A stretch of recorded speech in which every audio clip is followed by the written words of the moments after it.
Matt. So glad you could join us on this Shabbat or whatever day you are watching this message. We continue our series, Blood Brothers, the story of the sons of Jacob. And we've talked throughout this series about how every family has a story, and that story involves good things and bad things. And the good news is that God tells his story through a family that is just as complicated as yours and mine. Now, last week we talked about Joseph, who found fruitfulness in the land of his oppression, eventually rising to save the known world from historic famine. And this week we're going to look at how the past Joseph tried to forget finally catches up to him. So today is part 13 of Blood Brothers, and it's called Testing from Trauma.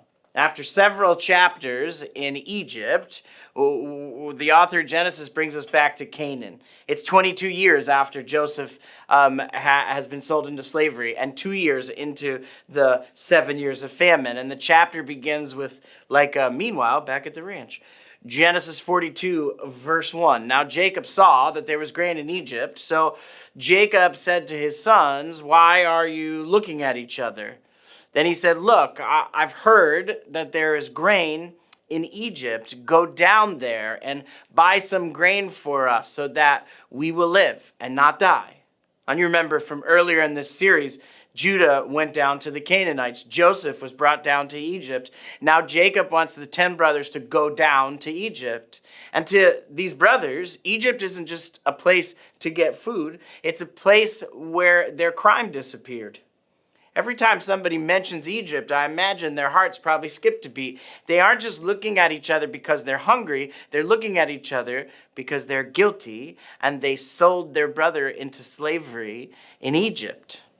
Genesis 42, verse 3, it says, "So Joseph's brothers went down, 10 of them, to buy grain from Egypt." 10 brothers. But notice how the text identifies them. Not Jacob's sons, but Joseph's brothers. The 10 are defined by their collective guilt. They are Joseph's brothers because they're the ones that betrayed Joseph. In verse 4, it says, "But Benjamin, Joseph's brother, Jacob did not send, for he said an accident might happen to him." Benjamin is called Joseph's brother singular because he's the innocent one, the only one who didn't participate in the crime. And Benjamin's also replaced Joseph. He's now the favored son. He's the one that must be protected at all costs. An accident might happen to him is the exact fear that Jacob should have had about Joseph 22 years earlier, but didn't. And he will not make that mistake again. This also mirrors the pattern that we saw with Judah and Tamar. Judah lost his first 2 sons. He's paralyzed by the fear of losing his last son that he withheld him. And he chose a lie over his family's future. Now, Jacob is trapped in the same cycle. He's already lost Joseph. Jacob is now gripping Benjamin. You go, Benjamin stays. He's the new favorite, the one who must be protected at all costs. And this is important for us because trauma often makes us trade our future for a false sense of security in the present.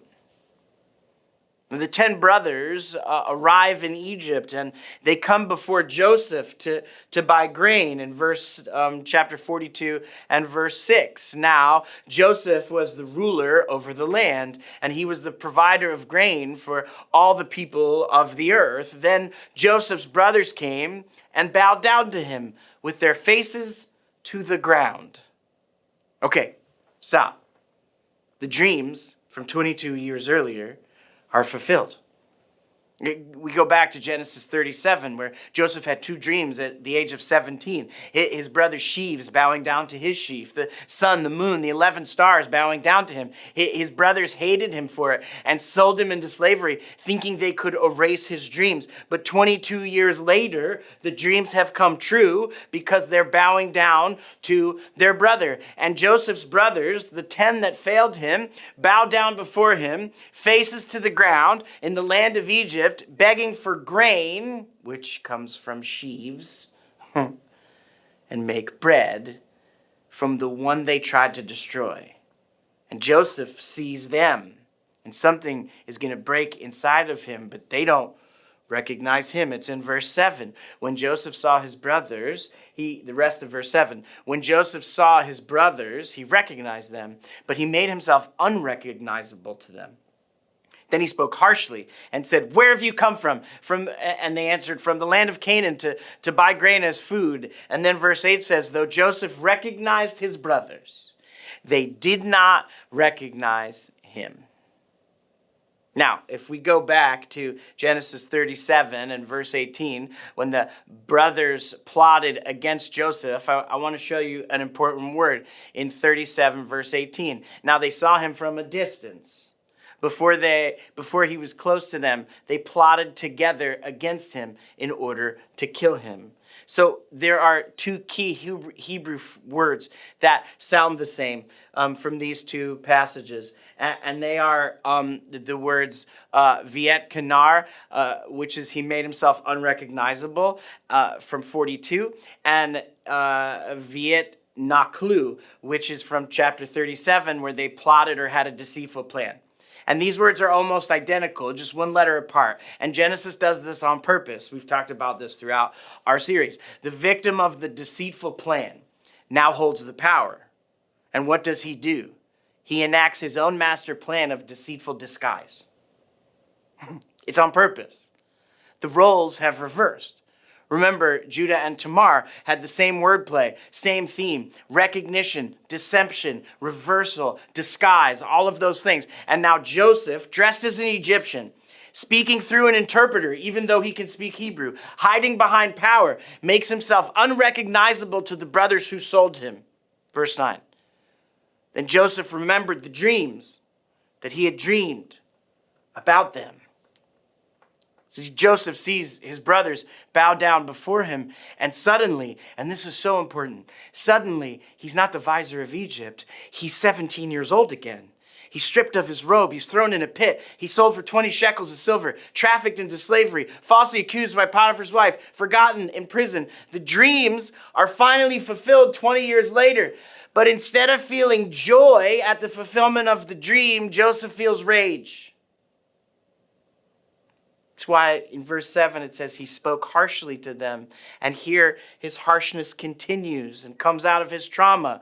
He said to them, "You're spies. You've come to the land to see the undefended places in the land." This isn't a rational accusation. It's trauma erupting. The word for naked places, undefended places, is the word for nakedness. The vulnerable, exposed parts of the land. And the word is intentional because Joseph was stripped and exposed. Now he's accusing them of stripping and exposing Egypt. He isn't just accusing them of being spies. He's calling them the architects of his shame, and they don't even know who he is. So the brothers defend themselves because it's like they stand before Pharaoh himself and they're afraid they're going to be killed. Verse 10, "No, my Lord," they said to him, we just came to buy grain as food, and all of us, we are all sons of one man, and we're honest. Your servants have never been spies." From Joseph's perspective, we're honest? Now, Joseph's going to test whether that's true, but he knows that these are not honest men because of what they did to him 22 years ago. "Not so," he said to them. "Rather, you've come to see the undefended places in the land." But they said, we your servants, we're 12 brothers, sons of one man in the land of Canaan. And this is so amazing. There's a Hebrew word for 12, but the Hebrew word for 12 is not used here. What they actually say in Hebrew is shenayim asar, which is 2 and 10. We are 2 and 10 brothers. Why would they say that? Because the family is and always has been fractured into two groups. There's the 10 who stand before Joseph, the sons of Leah and the handmaids, and then the 2, the sons of Rachel, who Jacob loves, Joseph and Benjamin. And they can't say we're 12 brothers because the division is so deep that they unconsciously reveal it in how they count themselves. And at the same time, they can't say Joseph's name. They say, look, here, the other two, look, the youngest is with our father and the other one is no more. They never use Joseph's name throughout this part of Genesis. They say things like our brother or the boy or the other one, anything but his name. In fact, the only time Joseph's name is said is when his father says it, when they go back to his father, and Joseph says it when he reveals who he is in chapter 45. Joseph hears the other one is no more. He hears himself erased. He hears the family is still divided between the 10 and the 2, and it cuts deep all the way back to when he was 17. So Joseph doubles down. He accuses them of being spies. He swears by Pharaoh's life, and he demands that they bring Benjamin to Egypt, the younger brother, to prove that they're telling the truth. He looks like Pharaoh to his brothers, but underneath the robes and the authority, he's still a 17-year-old boy in the pit, screaming to be understood, and also in disguise. He throws them in prison for 3 days, and he alters his plan. He says in verse 18, then Joseph said to them on the third day, do this and you will live. I fear God. If you're honest, then let one of your brothers remain as a prisoner in the guardhouse where you've been, while you go and bring grain for the hunger in your homes. And your youngest brother bring to me, so that your words can be verified and you won't die. So they did. Really, what Joseph is doing with this plan is he's recreating his trauma for his brothers. Watch, in chapter 37, it's back then, right, 22 years ago, abandon a brother in the pit, sit and eat while he waits to be sold into slavery, then lie to your father about it. Now he's telling his 10 brothers, abandon a brother in prison, Simeon, go home with food, grain, while he waits, and bring back the youngest one to prove you aren't liars. Joseph is reliving his worst day.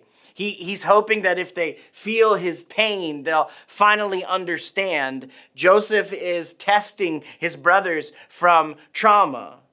Are they going to abandon their brother again? This is the test.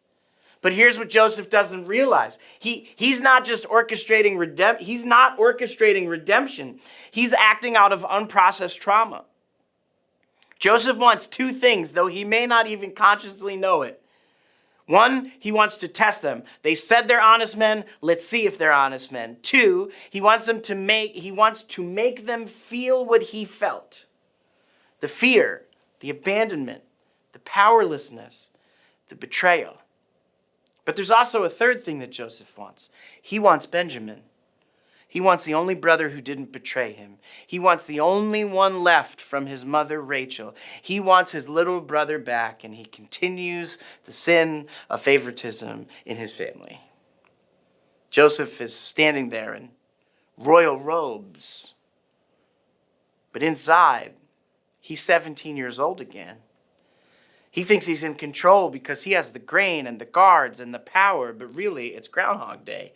He's reliving his worst day over and over again.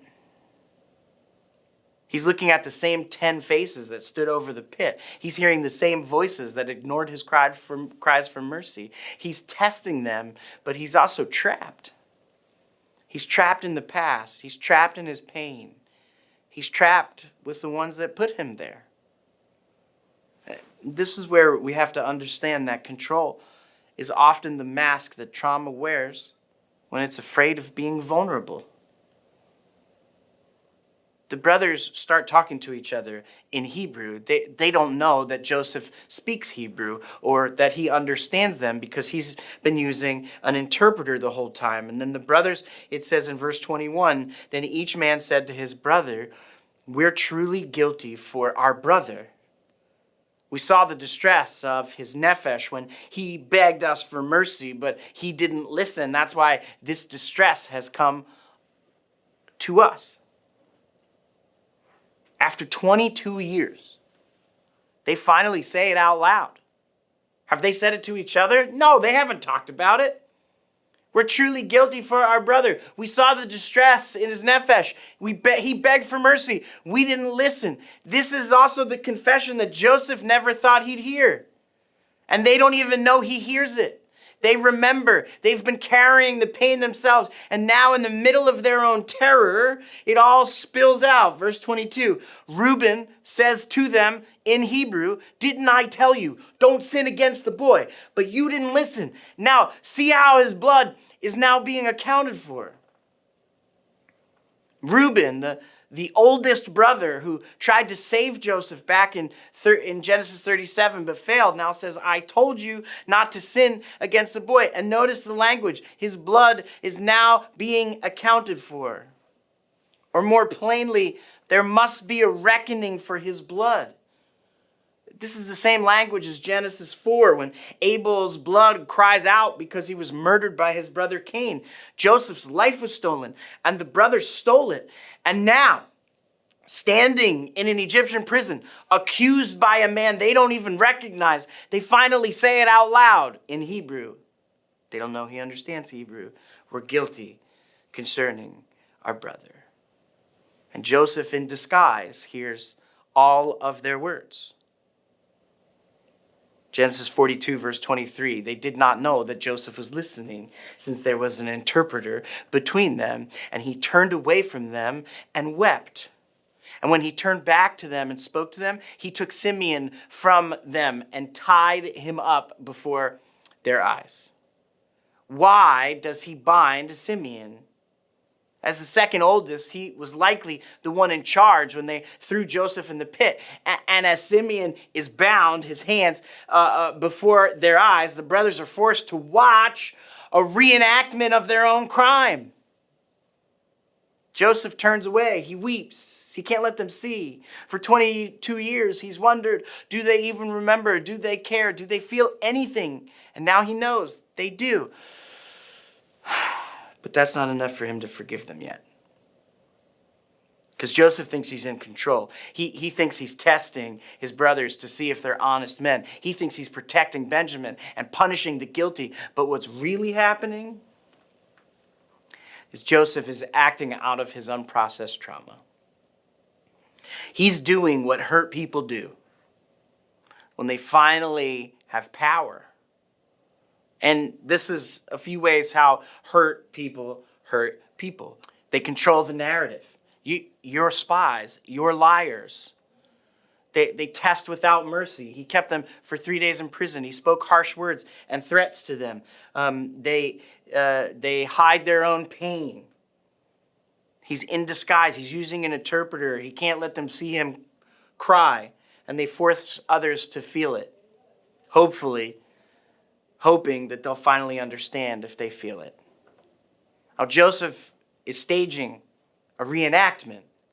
He wants his brothers to understand the coldness of the prison and the terror of abandonment. He's convinced that if he could just make them feel what he felt, then maybe they'll get it and he'll finally be free. But he's trapped in a lie that many of us are living today. Years ago in counseling, I was stuck in a cycle at the beginning of weekly counseling, which I started 7 years ago. I was stuck in a cycle of trying to force my parents to see the wounds of my childhood. And I kept talking to them about counseling and therapy and trying to get them to acknowledge the past. And I would get really angry and hang up on them and then call them back and say, I'm sorry. And finally, my counselor, Pascal Wright, looked at me and she said, why do you keep telling them about counseling? And I said, well, because I want them to understand. And she looked at me in the eye and said, words that changed my life about 6 years ago. You don't need the people who hurt you to understand for you to heal.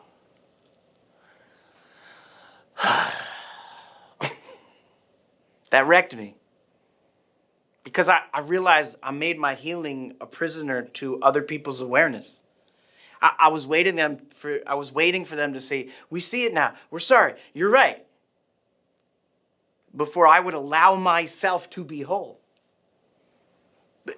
But thankfully, my parents have acknowledged things for me. But what if they never say it? What if they're dead and gone and they can't speak to it? If you wait for their understanding before you start healing, you will be waiting in that pit forever. Joseph is in that same trap. He's putting his brothers through hell, hoping they'll finally grasp what they did to him 22 years ago. But the tragedy is, they already know. Back in verse 21, when they thought Joseph couldn't understand, they confessed, we're guilty concerning our brother. They've been carrying the guilt for 2 decades. Joseph just can't hear their confession yet because he's too busy trying to make them feel his pain. Reconciliation and healing are 2 different things. Reconciliation requires 2. Healing only requires you and God.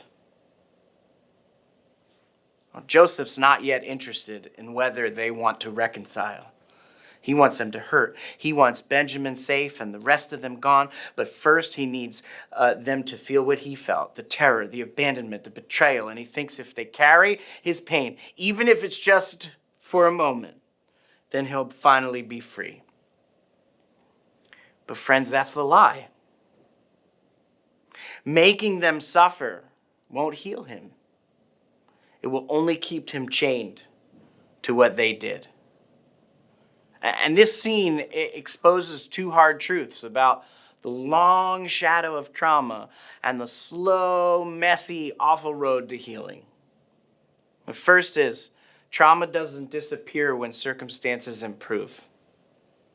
Joseph has everything he could ever want. He's the second command in Egypt. He has a new name and a new family and new life. He's named his son Manasseh. God made me forget. But the moment his brothers walk through the door, it all comes flooding back like it was yesterday. You can have the success, the title, new start, and still carry the 17-year-old version of yourself who was thrown into the pit. Trauma does not heal through achievement. It heals through grieving, forgiving, and trusting God with justice. The second is confession doesn't guarantee immediate reconciliation. For 22 years, Joseph wondered, do they even care? And then he hears it. We're guilty concerning our brother. It's the confession he thought he'd never hear. But notice, he still isn't ready to forgive. He turns away to weep, but then he binds his brother Simeon anyway and puts him in prison. Reconciliation cannot be rushed. Confession can start the clock, but healing takes time and intentionality. He sends them away, grain in their bags, silver secretly returned to them, Simeon bound in prison. And Joseph, he's left weeping in the palace, still disguised, still hidden, and still unhealed. The Apostle Paul knew about trauma and betrayal as well. He was beaten, imprisoned, shipwrecked, abandoned by coworkers, and falsely accused. Paul carried deep wounds, but he also discovered something that Joseph has not yet discovered in the text, but will. That God's comfort is the starting point for healing. So Paul wrote to the city of Corinth in 2 Corinthians 1, verse 3 and 5. Blessed be God and the Father of our Lord Yeshua the Messiah, the Father of compassion and the God of all encouragement. He encourages us in every trouble so that we may be able to encourage those who are in any trouble through the very encouragement with which we ourselves are encouraged by God. For just as the sufferings of Messiah overflow into us, so also through Messiah our encouragement overflows. Paul's point is clear. God's comfort must flow through us before we can extend it to others. Joseph has known God's presence in Egypt, but he never processed the pit. He's trying to orchestrate healing for his family while his own trauma remains untouched. And that's where Yeshua, our Messiah, meets us. Hebrews 4, verse 15. For we do not have a high priest who is unable to sympathize with our weakness, but one who has been tempted in all the same ways, yet without sin. Therefore, let us draw near to the throne of grace with boldness, so that we may receive mercy and find grace for help in time of need. Yeshua knows betrayal. false accusation, abandonment, being stripped naked, mocked by those who he came to save, left alone while his brothers ate and gambled over his clothes, and he understands, he gets it. And he invites you to draw near, not for answers or vengeance, but to receive mercy, grace, and healing for yourself. If you're acting out of unhealed trauma today, bring your pain to God first. You don't need them to understand. You just need to draw near to the throne of grace. And if you're waiting for someone to get it before you heal, please stop waiting. Let God comfort you. Then you will be able to extend that comfort to others. Now, Joseph's going to get there, but he's not there yet. And next week, we're going to look at how the brothers discover the silver is returned to them, and it scares them deeply. Jacob refuses to let Benjamin go to Egypt, even though everyone might die if he doesn't. And the haunting question becomes, what is God doing to us? I hope you'll come back as we continue the series, Blood Brothers, next week. I love you guys, and see you next time.